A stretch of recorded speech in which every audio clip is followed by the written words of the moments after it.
किती भयंकर स्कॅम आहे हा. कितीतरी लोक याच्यामध्ये अगदी सहजपणे फसले जात आहेत. आपण एखाद्या इमेज वरती अगदी सहजपणे क्लिक करतो आणि ते डाउनलोड करतो. एवढाच सहज हा स्कॅम आहे. तुमच्या व्हॉट्सअप वरती एखाद्या अननोन नंबर वरून एखादी इमेज येईल आणि खाली मेसेज लिहिलेला असेल, क्या आप इन्हें जानते हो, आणि आपण हे वाचताच अगदी सहजपणे त्या इमेज वरती क्लिक करतो आणि ते इमेज उघडण्याचा प्रयत्न करतो. ज्या वेळेला तुम्ही ह्या इमेज वरती क्लिक कराल, तुमचा संपूर्ण फोन हॅक होईल, तुमचे संपूर्ण बँक अकाउंट खाली होईल, तुमचे संपूर्ण इन्फॉर्मेशन, सगळे पासवर्ड, सगळे OTP, सगळे फोटो, सगळे इमेजेस स्कॅमर्सकडे असतील. कारण ह्या इमेजमध्येच एका ॲडव्हान्स टेक्नॉलॉजीद्वारे एक कोड लपलेला असेल, ज्या टेक्नॉलॉजीला स्टेनोग्राफी असे म्हटले जाते. अगोदर ऍटलीस्ट आपल्याला फसवून आपल्याकडून पासवर्ड किंवा OTP वगैरे घेतले जायचे आणि मग स्कॅम व्हायचे.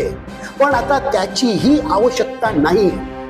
म्हणून या 3 गोष्टी लक्षात ठेवा. नंबर 1, तुमच्या फोनमध्ये जर इमेज ऑटो डाउनलोड ऑन असेल तर ती ऑप्शन पहिला बंद करा. इमेजेस ऑटोमॅटिक डाउनलोड होऊ देऊ नका.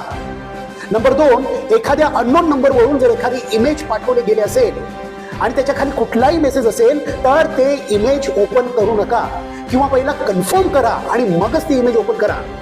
आणि तिसरी गोष्ट, हा मेसेज सगळ्यांशी शेअर करून लवकरात लवकर सगळ्यांना जागृत करा.